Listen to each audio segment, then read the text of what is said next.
നാളെ വിഷയമാണ്. നാളെ എന്തൊക്കെ പരിപാടി നോക്കണ്ടേ? ഞാനേതായാലും അമ്മമ്മന്റെ പെൻഷൻ കാശിന് അടിച്ചു മാറ്റാനുള്ള പരിപാടിയിലാണ്. എന്നെ കണ്ടിച്ചാലും കളിക്കാൻ നിൽക്കണ്ടേ? 5ന്റെ പൈസ ഇല്ല. ഏത് സമയം കുത്തി കുത്തി കുത്തി കളി തന്നെ ചേക്കാൻ. അല്ല നീ എന്തിനാ അത് നോക്കുന്നത്? നിന്റെ ആ കുടുക്ക പൊടിച്ച് തീരുന്ന പ്രശ്നമില്ലല്ലോ. കൂട്ടുക്കമ്മ തൊട്ട് നീ കളിക്കണ്ട. കൂട്ടുക്ക പൊട്ടിച്ചിട്ട് വേണം ഇതൊന്ന് നടക്കാൻ വേണ്ടിയിട്ട്. എന്നിട്ട് വേണം കല്യാണം കഴിച്ച് ഭർത്താക്ക് ചോറ് കൊടുക്കാൻ. ഒക്കെ 500 അയക്കാൻ പറ്റുമോ? അർജന്റായിട്ട് വണ്ടി ഒന്ന് വഹിക്കാൻ. എന്റെ 500 രൂപ വയ്ക്കിട്ടുണ്ടേ. നിന്റെ കൂടെ ഒരു കുറവുണ്ടായി പോയിടാ. ഇന്ന് ഡാൻസ് കോമ്പറ്റീഷൻ അല്ലേ ക്ലബില് കുട്ടികളെ? അതിനെന്താന്നോ, പിന്നെ ഒരു കാര്യമുണ്ടല്ലോ, എന്റെ കുട്ടികള് അരമണ്ഡലത്തിൽ ഇരിക്കാൻ പറഞ്ഞ് ഇരിക്കേട്ടോ. അരേന്റെ ആയിരം നന്ദി പറഞ്ഞോണ്ടിരിക്കുന്നു. അതിലൊരു വകുപ്പാക്കാൻ നോക്കാതെ നീ ഒരു 500 ചാട് വാച്ച്. അത് പറയുമ്പോ എനക്കൊരു കാര്യം ഓർമ്മ വന്ന്. നമ്മളെ ക്ലബിലത്തെ കുഞ്ഞമ്പേട്ടനില്ലേ, അയാൾ എനിക്ക് ഇന്നലെ ഒരു ഫുൾ ബോട്ടിൽ തന്നിട്ടുണ്ടോ. പിന്നെ എല്ലാരും സിപ്പായിട്ട് കുടിക്കണം കേട്ടാ.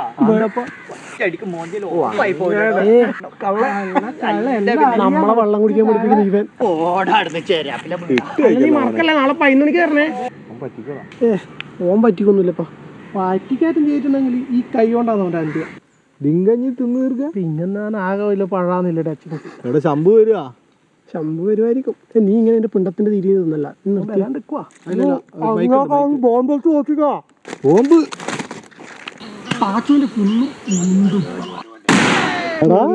ചങ്കല്ല വരുന്നേ.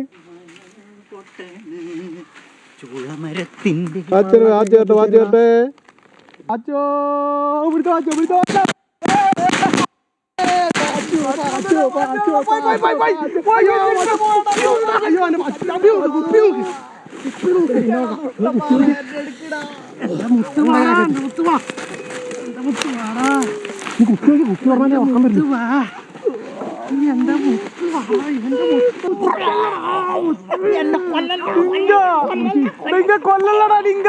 ഡിങ്ക പണിയിട്ടിടാ. ഡിങ്ക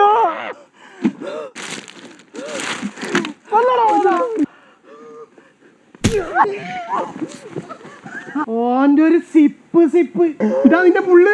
വളക്കാൻ ഒരു പുള്ള്.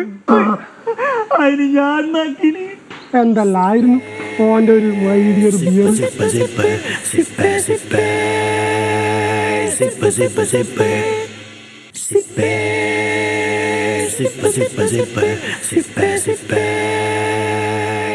zipper, zipper, zipper.